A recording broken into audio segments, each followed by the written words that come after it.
How did it feel, coming off the bench at Notre Dame and kind of stepping up?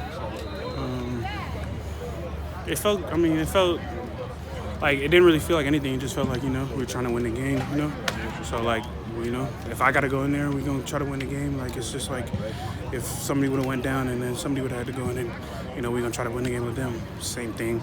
It didn't really feel nothing. It was just like, all right, let's go, I hate Notre Dame. So, it just felt like, all right, now I'm about to go in there and hit somebody.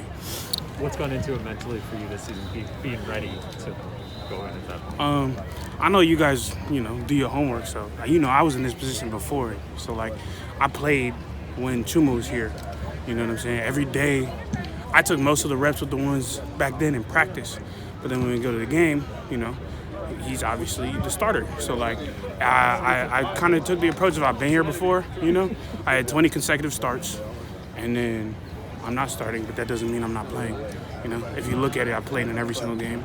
And I've had snaps, a lot of snaps in some, not a lot of snaps in others, but I played in every game. So my preparation really didn't change. If anything, it kind of turned up a little bit, but no, it didn't change anything. What was the message from play after that game and leading into this week to you? It was just like, we got to do everything we can do to move this team forward. You know what I'm saying? We can't be letting Keaton get hit. We can't let our quarterback get hit. We can't have any negative runs. We've been really good on first and second down running the football, but it's like third down and red zone. Third down and red zone needs to turn up running the football. And that's saying it needs to do that as in we need to be the ones that do that. So that when we get down there or we get into third downs that are manageable or we get into third downs in the red zone where our whole playbook is opened up. So, yeah. You're really good at articulating what you see on film. What did you see from Notre Dame and where they were giving you issues?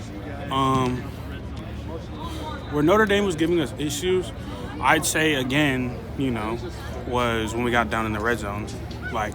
They gave us issues as in just keeping us, I don't want to say the word guessing, but keeping us on our toes. And I'd say, that's one of the best things they did was, and also, I say, to be honest, if you look at the second half, they weren't, we were running at them. They weren't running at us.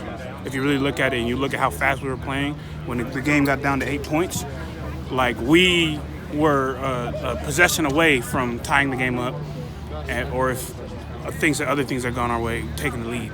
So I think they did a good job of just basically keeping us off the field. You know what I'm saying? And at the end of the day, that was their game plan, and they executed that. We can't do nothing about that. I'd say that was one of the best things because when we were on the field, I really can't say they just stopped us. They just had us behind the sticks.